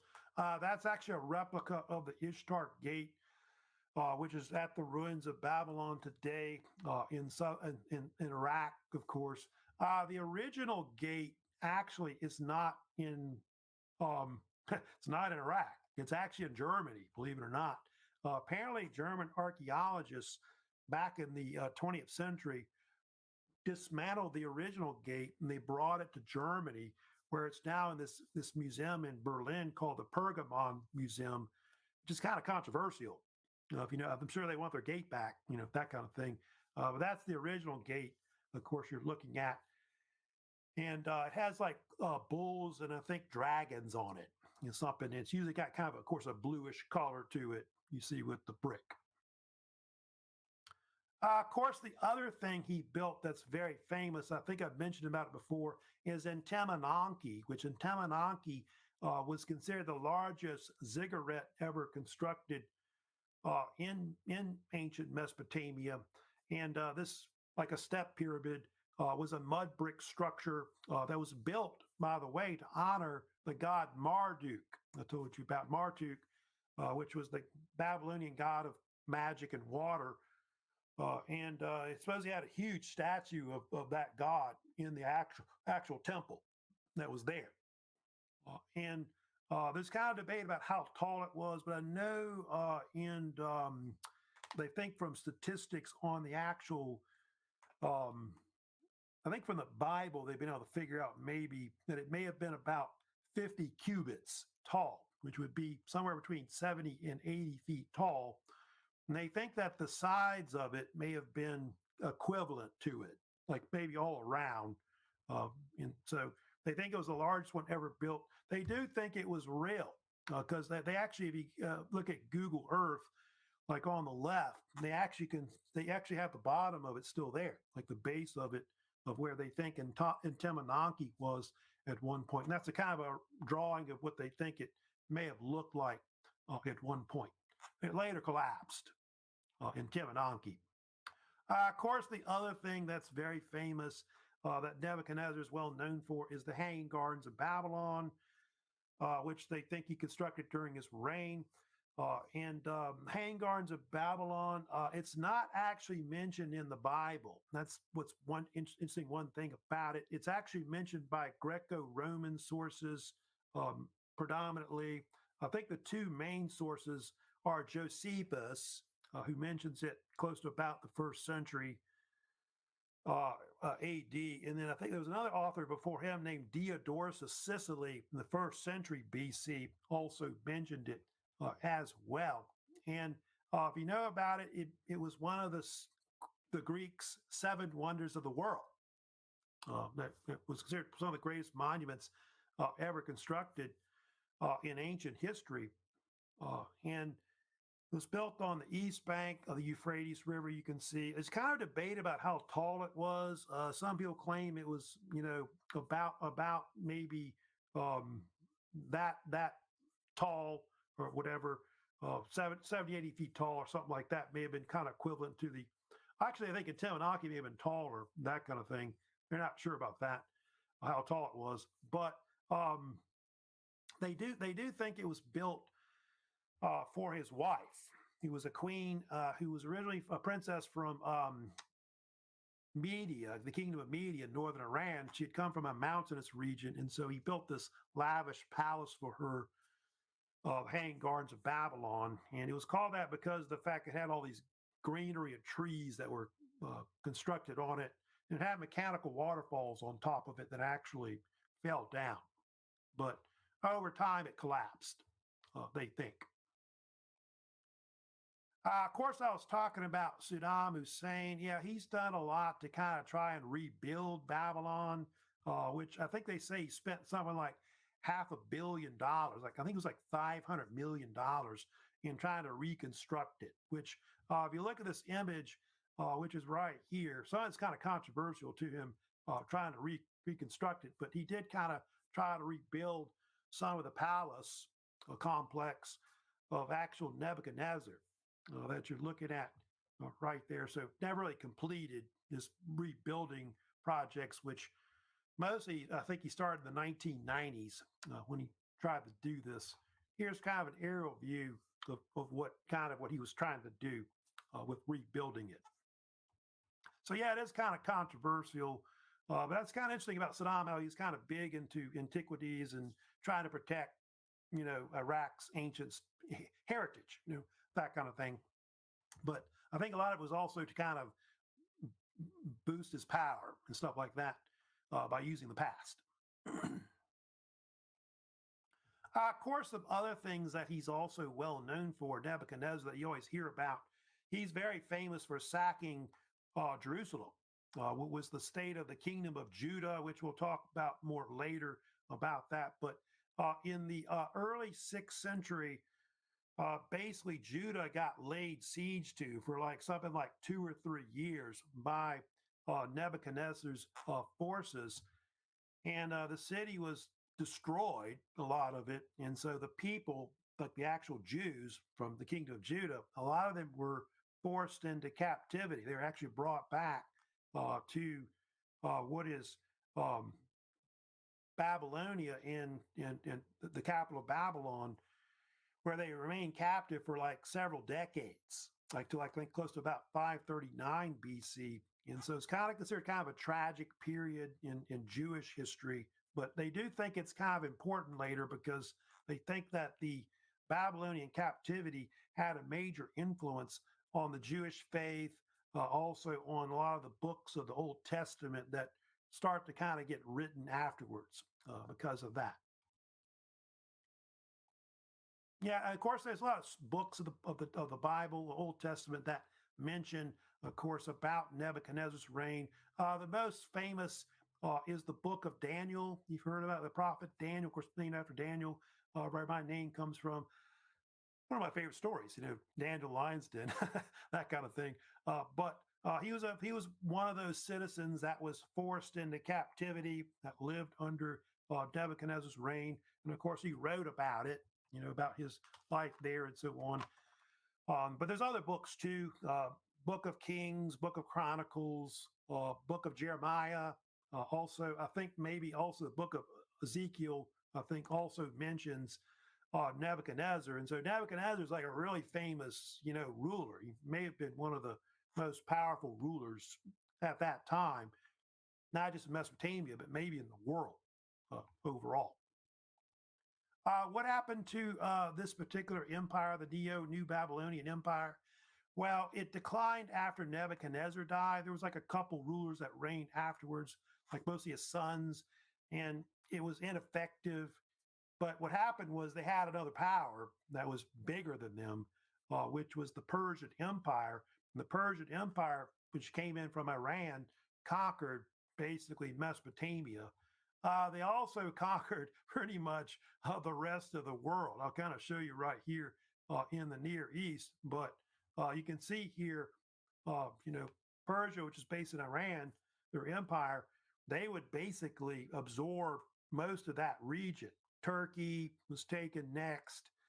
Then they took over Mesopotamia. Then they took over Syria, Israel area. And then you can see they absorbed also Egypt as well into it. So that'll be eventually one of the largest empires that'll kind of form afterwards. That'll last for something like 2 centuries. That the Persian Empire. It's also called the Achaemenid Empire, is the other common name that they called it. They end that particular state about 539 BC and then absorb all that area. I'll talk about the Persians later. I usually kind of get to them when I get to the Greeks more than anything. But Cyrus the Great was one of the founders of it, one of their great kings. So that's pretty much the main history, of course, of ancient Mesopotamia. Of course, they do have other periods afterwards where Mesopotamia is mostly, controlled by other powers, which, like I told you, most of the powers that come in later are primarily non-Semitic. These are peoples that are like either Indo-Aryans, like the Persians from Iran, or you get like the Greeks and the Romans, like Alexander the Great conquers that area. The Romans conquer it. Ottoman Empire, at one point, controlled it. But none of those peoples were Semitic that, controlled those basic states.